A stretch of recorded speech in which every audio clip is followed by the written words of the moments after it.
So in the previous lecture we have studied various activities of chemical change. So now we are in this video we are studying about the chemical changes in our daily life. Chemical changes are very important in our lives.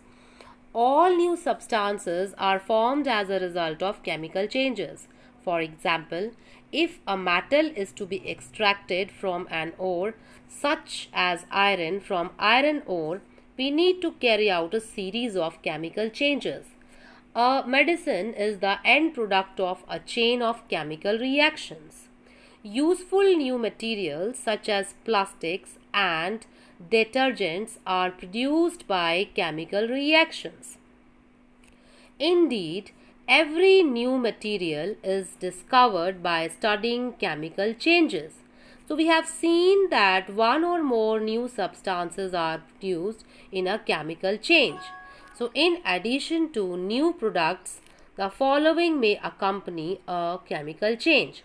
First, heat, light, or any other radiation, ultraviolet for example, may be given off or absorbed.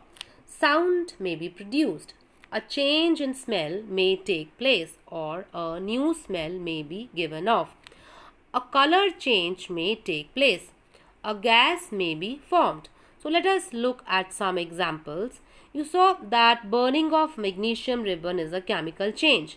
Burning of coal, wood or leaves is also a chemical change. In fact, burning of any substance is a chemical change. Burning is always accompanied by production of heat.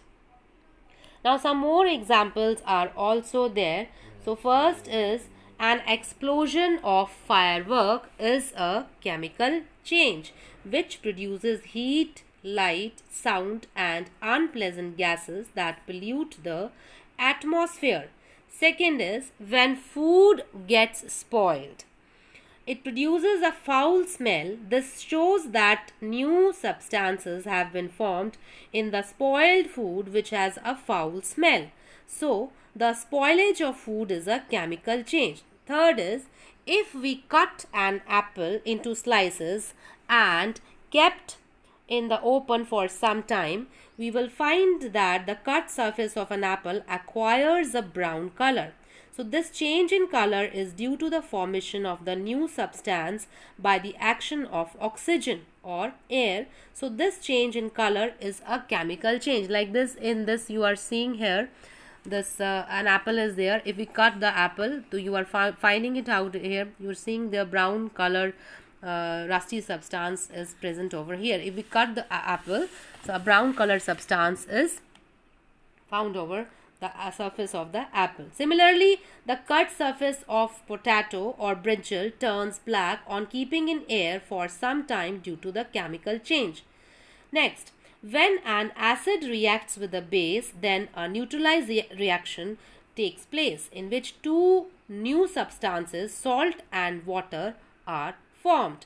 So, neutralization is also a chemical change. Next, during photosynthesis, the plants intake carbon dioxide and water in the presence of chlorophyll and sunlight to form two new substances, that is glucose and oxygen. So, photosynthesis is a chemical change. Next, in the process of digestion, the various food materials break down to form new substances which can be absorbed by the body. So, the process of digestion is a chemical change. Now children, you must have heard of the ozone layer in our atmosphere. It protects us from the harmful ultraviolet radiation which come from the sun. Ozone absorbs this radiation and breaks down to oxygen. Oxygen is different from ozone. If ultraviolet radiation were not absorbed by ozone, it would reach the Earth's surface and cause harm to us and other life forms. Ozone acts as a natural shield against this radiation.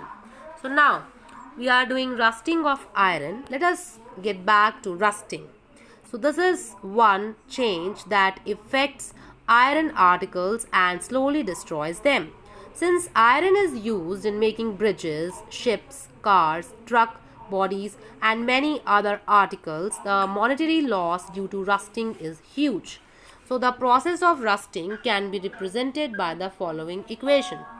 Iron plus oxygen from the air plus water, it forms the rust, which is iron oxide.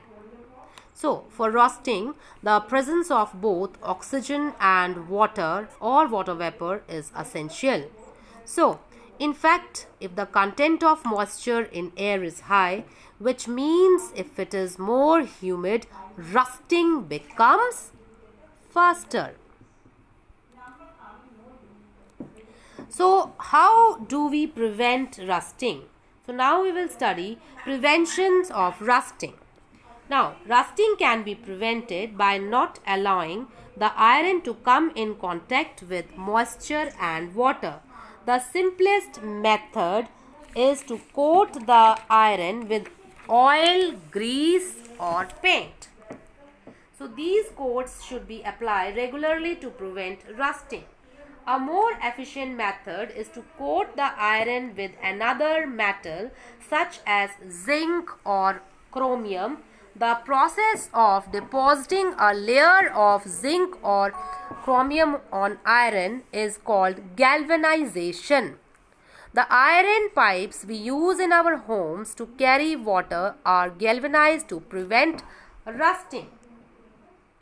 Then, rusting of ships is a major problem in the shipping industry as the body of a ship is always in contact with water and the air around it is also very humid. The salt in water speeds up the process of rusting. So this leads to huge monetary loss to the shipping industry. Rusting of iron can be prevented by allowing it to make stainless steel. Stainless steel is made by mixing iron with carbon and metals like chromium, nickel and manganese. It does not rust.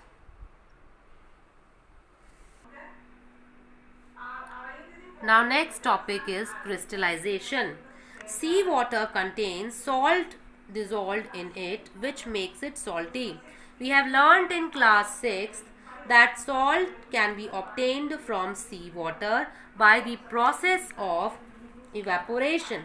The salt obtained in this manner is not pure and its crystals are small. The shape of the crystals cannot be seen clearly. Large crystals of pure substances can, however, be obtained from their solutions by the process of crystallization. It is an example of a physical change.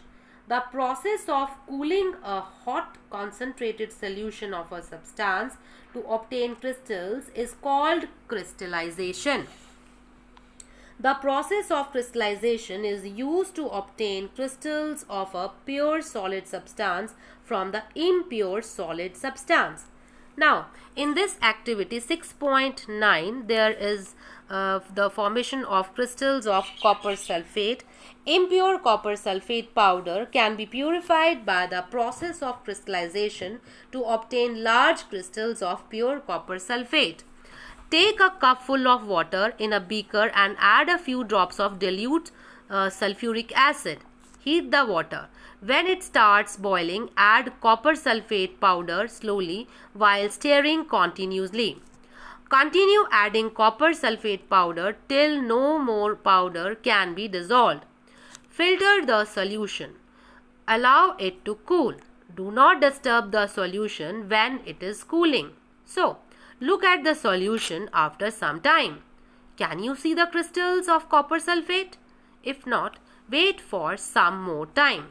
You have learnt about physical and chemical changes. Now, try to identify changes that you observe around you as physical or chemical change. With this, your chapter is over. Now, you will try to do the keywords in your notebooks, and also you can write the question answers when we do it.